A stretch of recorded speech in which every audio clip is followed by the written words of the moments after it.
Bapak Ibu Saudara, hari ini kita akan belajar satu firman Tuhan, merupakan kelanjutan dari firman Tuhan minggu lalu. Kalau minggu lalu kita mengenal Allah itu adalah Allah perjanjian, Allah yang selalu menjanjikan berkat bagi kita, tetapi akan ada hukuman bagi orang yang tidak menjalankan segala hidupnya kalau tidak seturut dengan firman Tuhan. Nah, Bapak Ibu Saudara, oleh karena itu seringkali dalam meresponi janji Allah, apalagi yang namanya berkat, seringkali kita merasa Allah itu nggak adil. Nah, hal itu bisa terjadi oleh karena ada iri hati. Tapi hari ini kita mau belajar bagaimana supaya Bapak Ibu Saudara dan saya benar-benar bebas dari iri hati. Amin. Pak Odris deh maju ke depan. Terus satu lagi, silakan maju Pak Chandra. Nah, Bapak Ibu Saudara, di depan sudah ada dua teman kita yang sudah tahu diam-diam. Sehat Pak? Udah makan? Udah, oh, puji Tuhan. Kalau Pak Chandra sehat? Puji Tuhan, sehat. Pak, andaikan nih, saya kasih Bapak ini, saya kasih uang 100.000. Senang gak Pak? Cuma-cuma. Pak Chandra, nanti pulang ibadah, pergi makan bakso sama keluarga nih 100.000. Senang gak Pak? Manusiawi. Senang ya? Kira-kira bersyukur gak sama saya? Pasti bersyukur. Oke. Di depan Bapak kemudian ada Podris lewat. Saya bilang Podris, ini uang 1 juta Podris. Pergi bawa keluarga nanti di dimsum. Kalau bakso kan 100. Dimsum 1 juta. Kasih dia 1 juta. Masih senang Pak?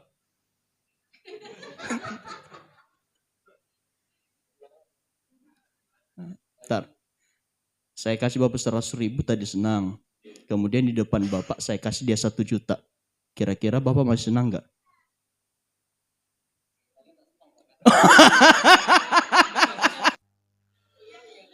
Iya. Kenapa dia 1 juta ya? Iya. Pasti yang udah tahu senyum-senyum mau kena lo. Nah, ini Bapak Ibu Saudara, ini manusiawi. Tadi betul kata Pak Chandra, manusiawi Pak. Seringkali kita bilang Tuhan tuh gak adil. Kok saya 100.000, kok teman saya 1 juta. Tapi saya mau tanya, Pak, kira-kira saya punya utang gak sama Bapak? Gak ada ya. Saya kasih 100.000 cuma-cuma. Juga saya kasih 1 juta cuma-cuma. Dengan kata lain artinya kedua ini mendapat kasih karunia. Kita gak bisa komplain sama Tuhan Bapak Ibu. Terserah Tuhan mau kasih berapa. Tuhan tuh gak pernah berutang kepada kita. Jadi mulai hari ini Bapak Ibu Saudara, responi apapun yang Tuhan kasih dengan hati yang penuh ucapan syukur. Mau dikasih 100.000 haleluya. Dikasih 1 juta juga haleluya. Amin. Dikasih 1 juta haleluya. Jangan sampai dikasih 100.000 halelupa. Tapi semuanya kita harus bersyukur. Karena semuanya itu pemberian Allah. Amin. Sama-sama pemberian Allah. Yang 100.000 pemberian Allah. Yang 1 juta pemberian Allah. Jadi keadilan Allah itu tidak bisa kita lihat hanya sebatas kita dari nilai yang kita terima dari hasil pekerjaan kita. Amin. Ya, silakan duduk. Makasih Pak Chandra, Pak Odris. Haleluya. Nah, Bapak Ibu Saudara, oleh karena itu hari ini kita akan belajar bagaimana sih supaya kita bisa bebas dari yang namanya iri hati. Karena kalau iri hati ini masih ada dalam hidup kita, maka saya percaya kita nggak akan tenang. Lanjut. Kita baca Amsal 14 ayat 30. 3, 2 ya. Hati yang tenang menyegarkan tubuh, tetapi iri hati membusukkan tulang. Bapak Ibu Saudara, kalau Anda selalu bersuka cita dalam Tuhan, maka saya bisa lihat Anda akan bersuka cita terus. Bisa kelihatan saat ini. Coba lihat kiri kananmu, muka bersuka cita atau muka bersungut-sungut. Ada yang malas ketawa tapi terpaksa takut di. Bapak Ibu Saudara, Hati yang tenang, hati yang bersukacita, hati yang penuh damai sejahtera, pasti tubuhnya seger. Tetapi orang yang iri hati dikatakan membusukkan tulang. Dalam arti apa? Banyak sakitnya, banyak penyakit hatinya, banyak irinya, banyak dengkinya sama orang lain.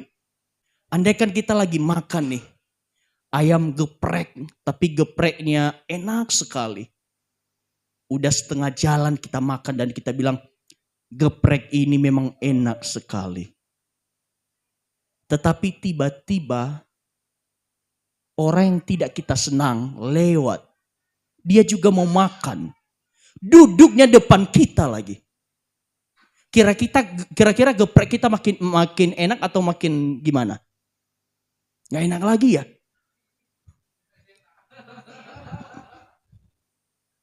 Andaikan kamu ini udah putus.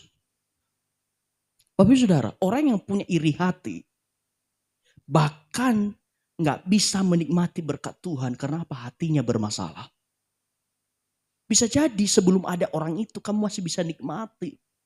Tapi setelah mungkin dia nongol depanmu, pikiranmu udah kemana-mana, akhirnya gak bisa menikmati berkat Tuhan.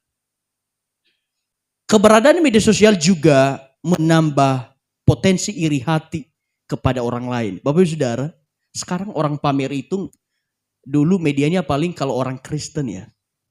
Kalau dia mau pamer, saat hari-hari pergi ke gereja. Biasanya dia pergi ke gereja lengkap, anting sampai segini.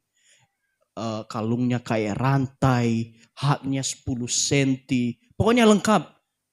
Kalau mau bergaya di gereja. Sekarang gak perlu begitu Bapak Ibu Saudara.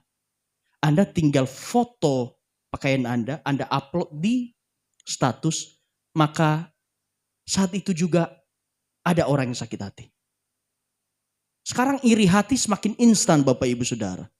Kalau dulu harus ketemu, kalau sekarang dengan adanya media sosial, makin mempermudah kita membuat orang iri hati.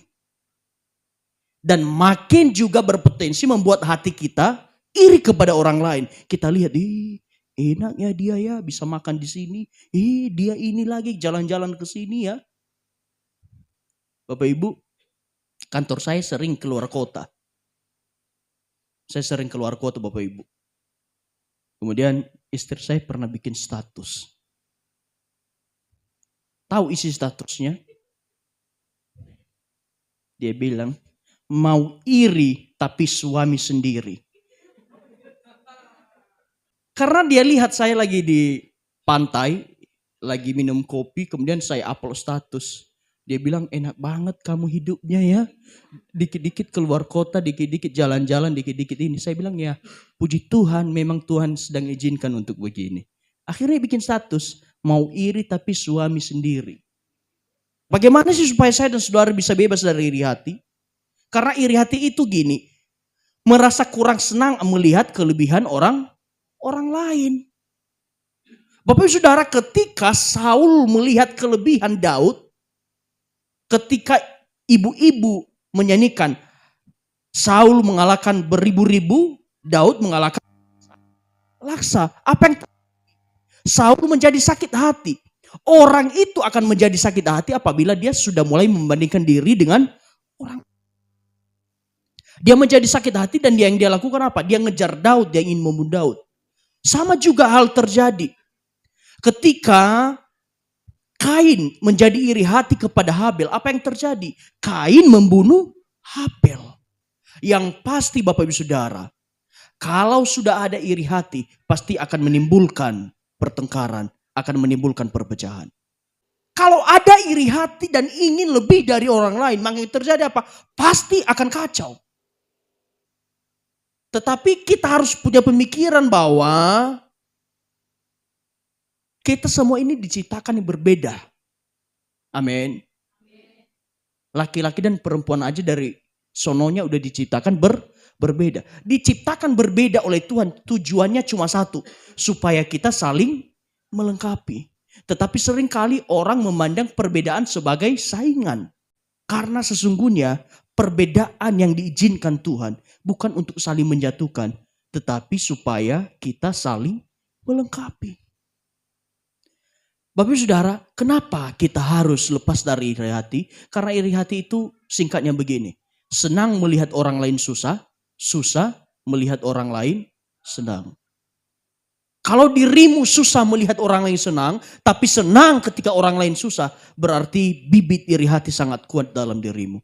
Tapi kalau engkau senang kalau orang lain senang, susah kalau orang lain susah, berarti engkau sudah memenuhi hukum Allah. Tapi kalau engkau terbalik atau sebaliknya, berarti ada yang salah dengan dirimu. Nah, Bapak Ibu Saudara, bagaimana supaya kita bebas dari iri hati? Lanjut lagi. 1. Supaya kita bebas dari iri hati, maka kita harus tidak membandingkan diri dengan orang lain. Bapak Ibu Saudara, iri hati bisa muncul karena kita mulai membanding-bandingkan diri. Suami pulang ke rumah, dia bilang ke istrinya, "Mak, coba kamu kayak istri tetangga.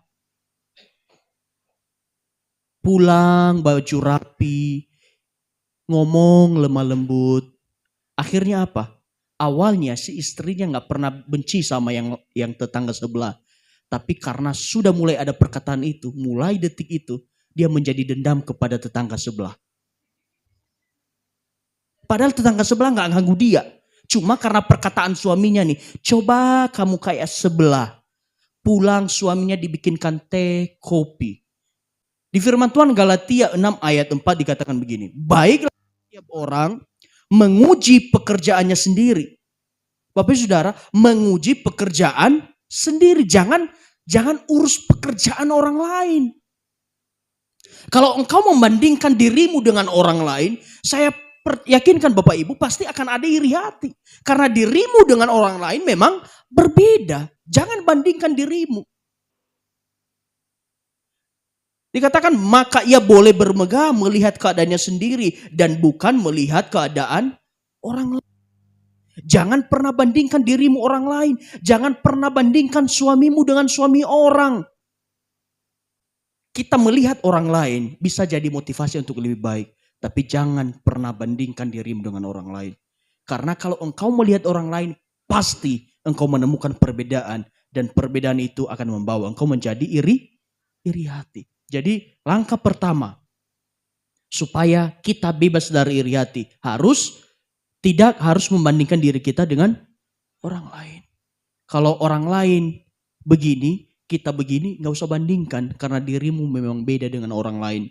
Bisa jadi begini Bapak Ibu Saudara, kamu iri kepada orang lain, tetapi bisa jadi orang lain itu justru iri kepadamu. Karena apa yang engkau punya belum tentu dimiliki orang lain. Saya pernah baca satu cerita Bapak Ibu Saudara. Ada suami istri, mereka pulang dari sawah. Kemudian mereka cuma naik sepeda, tapi karena ya tadi istrinya gak diet, jadi gak bisa naik sepeda berdua, mereka tenteng sepedanya. Akhirnya lewat yang pakai sepeda motor. Istrinya ngoceh ke suaminya, "Cobalah kita punya duit. Itu kan naik motor enak, pulang dari sawah naik motor enak, gak perlu dayung, gak perlu jalan kaki." Udah mereka jalan terus. Tiba-tiba yang pakai juga komplain, dia bilang, "Cobalah saya punya mobil, pasti saya gak akan basah kedinginan seperti ini." Kemudian yang punya mobil, ternyata dia sendiri di dalam mobil sambil nyetir, dia melihat bapak dan ibu yang bawa sepeda tadi. Dia bilang, "Cobalah istriku masih ada di sampingku. Aku bisa seperti mereka yang bisa senang-senang lewat hujan berdua." Nah Bapak Saudara, ternyata orang yang pakai sepeda dia ingin punya motor. Tetapi orang yang punya mobil dia pengen seperti orang yang punya sepeda. Jadi jangan pernah bandingkan dirimu dengan orang lain. Karena bisa jadi orang lain sebenarnya iri juga terhadap keadaanmu. Kedua, supaya kita gak iri hati, lanjut. Mensyukuri apa yang dimiliki. Mazmur 106 ayat 1 dikatakan begini, "Haleluya, bersukacitalah kepada Tuhan sebab ia baik, bahwasanya untuk selama-lamanya kasih setianya." Bapak Ibu Saudara, Saya mau kita sepakat bahwa apapun yang terjadi dalam hidup kita, satu kata, Tuhan itu baik. Amin. Seringkali orang tidak bisa menikmati berkat Tuhan karena apa? Nggak bersyukur. Bersyukur itu kunci supaya kita bisa menikmati berkat Tuhan. Bersyukur itu kunci supaya Tuhan melihat hati kita, bagaimana kita bijak mengelola berkat Tuhan. Kalau engkau punya motor butut, kami pernah punya motor Bapak Ibu Saudara, mereknya Spesi. Kami mau pergi nguburin orang, macet tengah jalan. Apa yang terjadi? Harus engkol setengah jam baru nyala. Sempat ngomong ke Tuhan, aduh mau pergi pelayanan, mau dikubur, ini motor mati. Tetapi gak selesai kalau kita bersungut-sungut, amin. Tapi kalau kita bersyukur kepada Tuhan, Tuhan bisa kasih lebih baik, lebih mantap, lebih luar biasa. Kalau engkau masih tinggal di gang yang sempit, kalau engkau masih punya istri yang sering cerewet, istrimu gak diganti Bapak Saudara, tapi kalau engkau berdoa, istrimu pasti berubah. Jangan pernah minta ke Tuhan, Tuhan bisa gak istriku tukar tambah?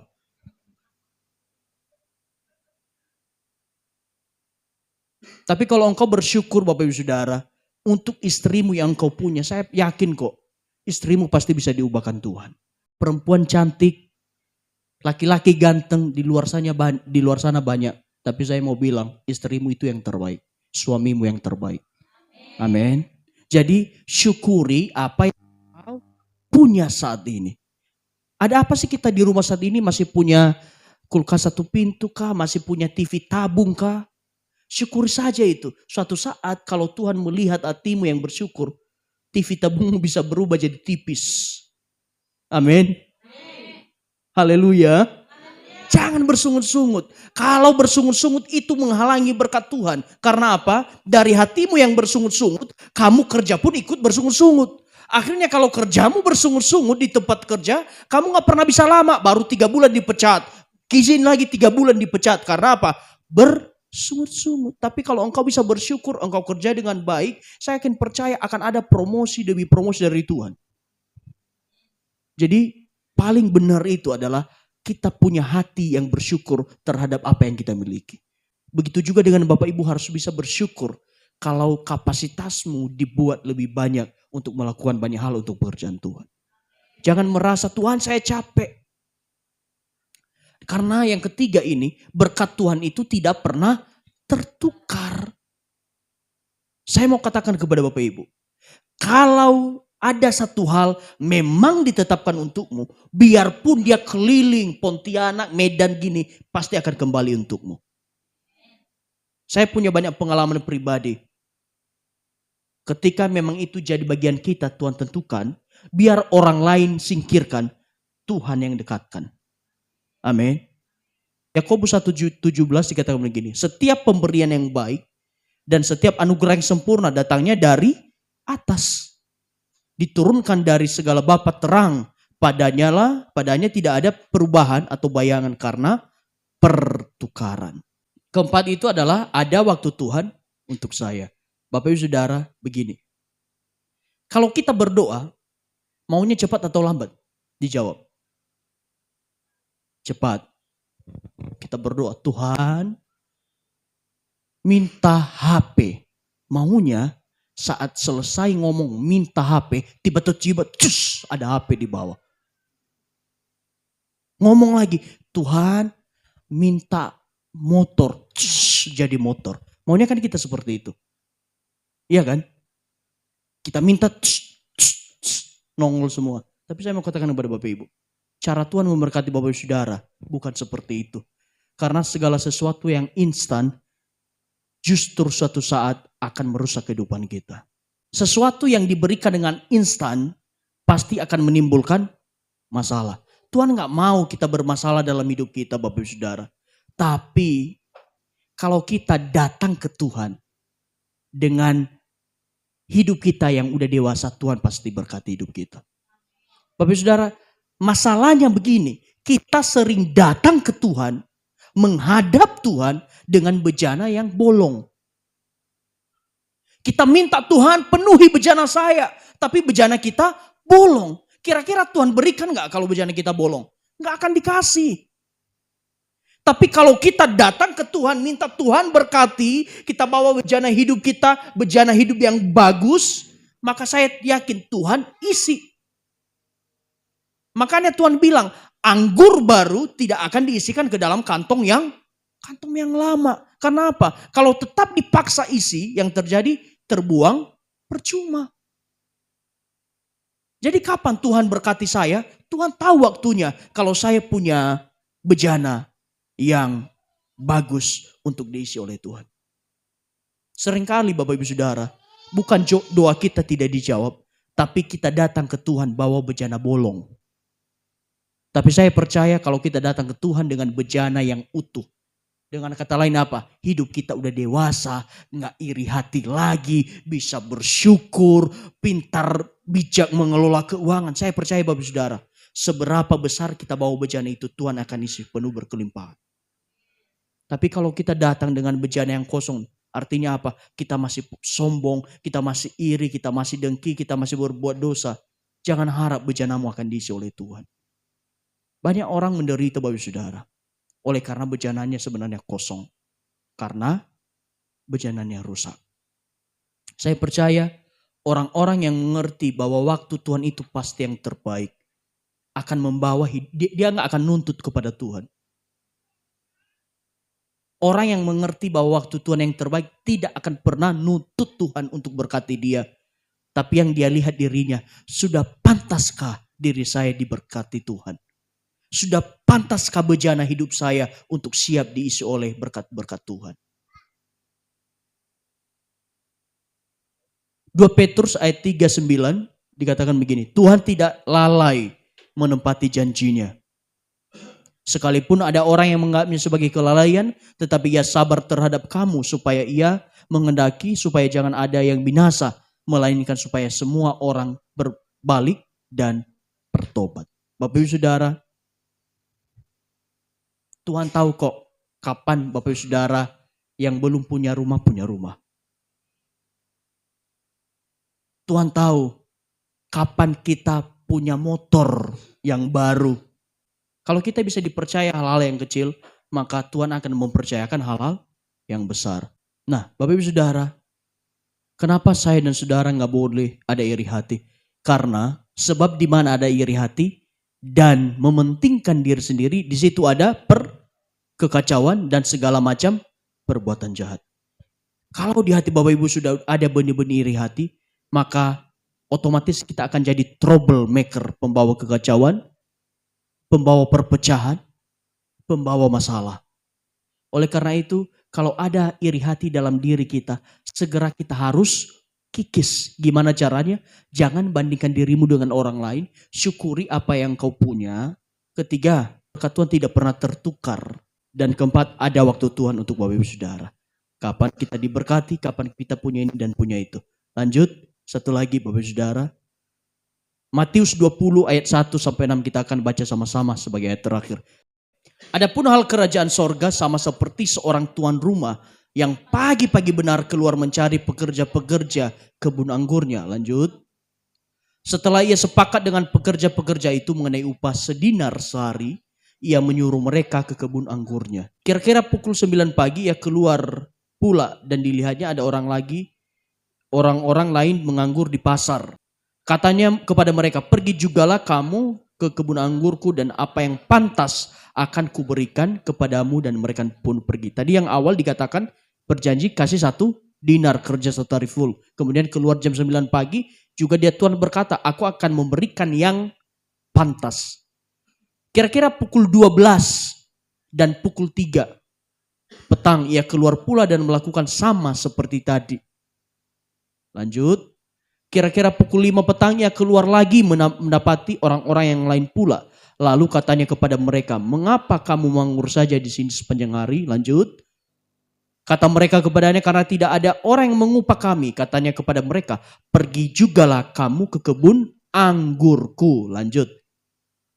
Ketika hari malam, Tuan itu berkata kepada mandurnya, panggillah pekerja-pekerja itu dan bayarkan upah mereka. Mulai dengan mereka yang masuk terakhir hingga masuk yang terdahulu. Jadi dibalik. Yang terima gaji di awal siapa? Yang masuk terakhir baru yang terdahulu. Maka datanglah mereka yang mulai kerja pukul 5 dan mereka menerima masing-masing 1 dinar. Lanjut. Kemudian datanglah mereka yang masuk terdahulu. Jadi yang datang terakhir datang dikasih 1 dinar. Kemudian datang yang jam pagi-pagi juga mereka masuk. Nah, sangkanya akan mendapat lebih banyak. Padahal perjanjian di awal apa? Dengan mereka ini 1 dinar. Kemudian tetapi mereka pun menerima masing-masing juga 1 dinar. Udah berharap nih. Yang datang jam 5 dikasih 1 dinar. Jangan-jangan kita dikasih 10. Dia udah mulai berangan-angan. Wah, bisa makan enak nih. Ya, lanjut. Ketika mereka menerimanya, mereka bersungut-sungut kepada Tuhan itu. Bapak Ibu Saudara, kenapa mereka bisa bersungut-sungut? Karena mereka melihat orang lain. Kalau mereka melihat diri sendiri seperti firman Tuhan, baiklah orang bermegah atas pekerjaannya sendiri. Nggak ada iri hati. Tapi iri hati ada ketika mereka mulai melihat orang lain. Kok punya orang sama dengan saya? Katanya mereka yang masuk terakhir ini hanya bekerja 1 jam. Dan engkau menyamakan kami.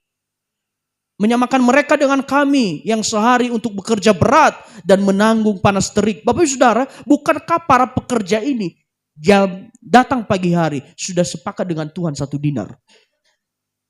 Tetapi Tuhan itu menjawab seorang dari mereka. Saudara, dia bilang begini, aku tidak berlaku adil. Aku tidak adil terhadap engkau. Bukankah kita telah sepakat 1 dinar sehari? Lanjut. Ambillah bagianmu dan pergilah. Kira-kira orang yang bersungut-sungut ini ke depan akan dipanggil kerja lagi enggak? Aku memberikan kepada orang yang masuk terakhir ini sama seperti kepada kamu. Pelajaran pertama Bapak Saudara. Bahwa gaji mereka diberikan sesuai kesepakatan. Dan kedua, orang yang datang pagi jadi iri hati kepada orang lain.